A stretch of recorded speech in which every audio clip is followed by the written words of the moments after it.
नमस्कार जय जगन्नाथ मु शिल्पा आज ब्लॉग मिनी ब्लॉग को मु करुचे स्वागत आपण मानक आज लंच रे मोर प्रिपरेशन करी भात ओ आलू सारू बड़ी पके तरकारी आ टमाटर चकड़ा मिक्सचर तापर राति पे मो प्रिपरेशन कर देइथली इडली बिटा सहित तरकारी इडली आण को बाटी देइथली बाटी की सुजी गोळै देइथली सुजी सहित सोढ़ा तापर माने स्वाद अनुसार लूण पके देइथली ताको भले की गोळै की मु 2 घंटा रखी देइथली तापर इवनिंग रे मो स्वामी को अमृतभंडा बाजी देली खायापाई आ से तो जानछ ताको कथा कह कहबी तापर ताको दे देथिली तापर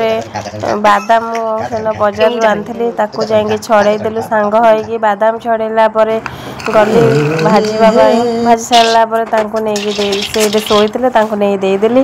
दे सारला परे मो डिनर पाई प्रिपरेशन कली इडली पिठा तरकारी इडली पिठा तरकारी रेडी हो गला तापर मो हस्बैंड को डाकी देली तापर से खाई सारे जदि वीडियोटी आपण मानकू भल लागे ताले निश्चिंत लाइक शेयर सब्सक्राइब करेंगे।